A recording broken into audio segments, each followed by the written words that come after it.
Today I'm gonna show you how to install a big bore kit for the Yamaha TTR 125.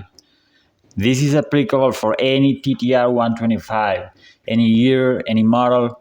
They're pretty much the same. I mean, top end is the same. I'm not gonna do camshaft installation in this video. That will be for the next one and with much higher quality, video quality, I promise. So let's get started. Remove the bracket. Those are 12mm nuts. I always start by removing these two screws before removing the cam sprocket cover, but it doesn't really matter which one you take off first. Just set top dead center using a 17mm socket. Remember, flywheel goes counterclockwise, and this little eye mark means top dead center.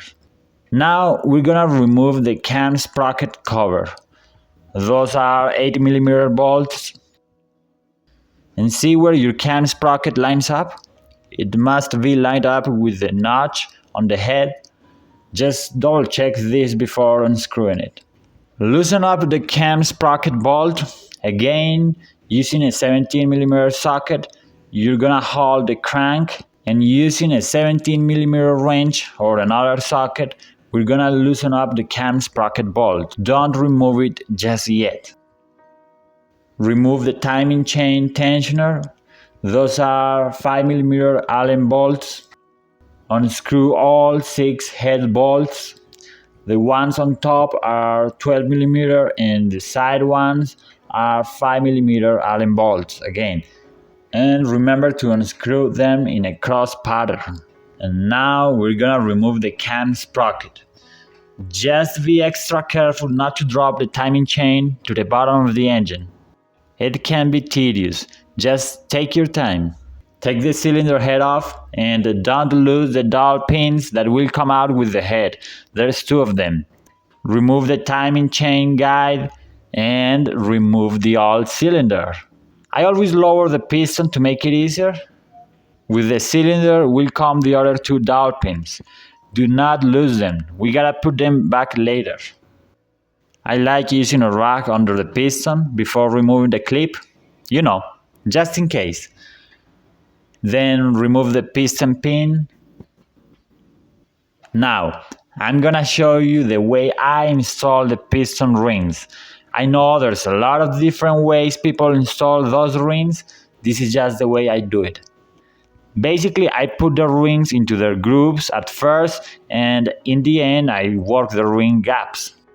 This is the way the oil ring should go, not upside down. It goes at the very bottom, very simple. Now, the thinner rings, one goes below the oil ring, the other goes on top. As I said, we'll take care of the ring gaps later. These 2 rings, sometimes they have a little mark or a number. If that's the case, the side with the mark goes facing up.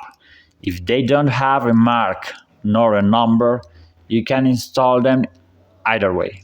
If they have a number 1 and a number 2, it's pretty obvious, right?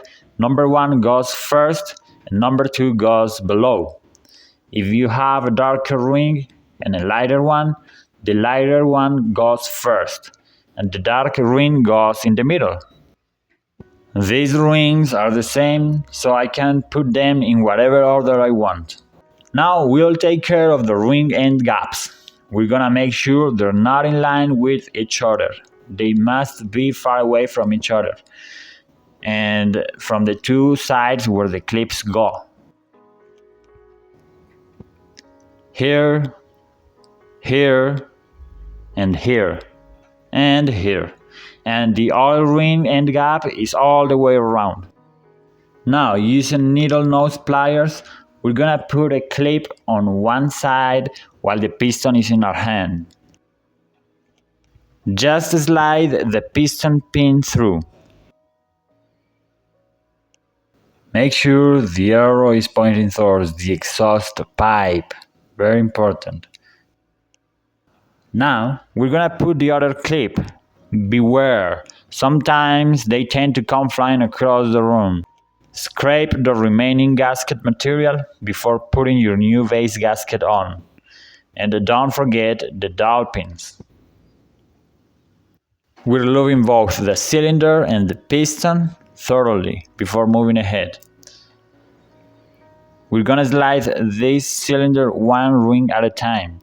Squeeze the rings one by one. It'll fall into place, nice and smooth.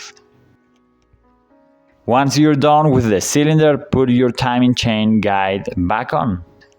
And again, don't forget the other two dowel pins. And then go ahead with the cylinder head gasket.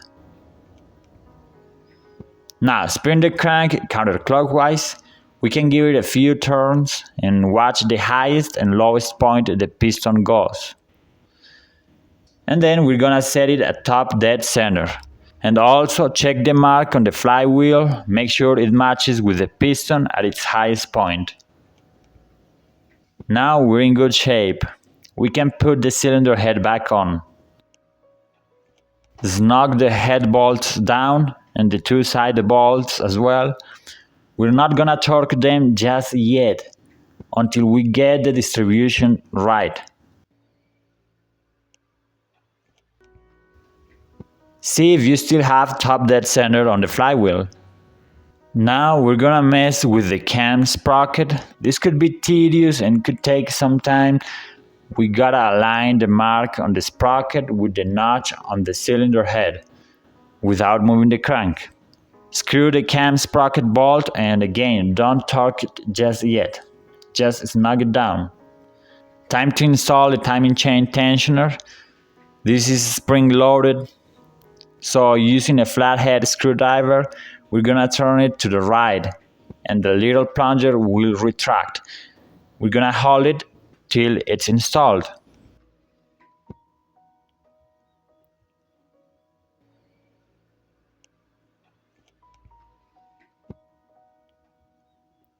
Turn the engine over a couple times. We're gonna double check if everything was properly installed.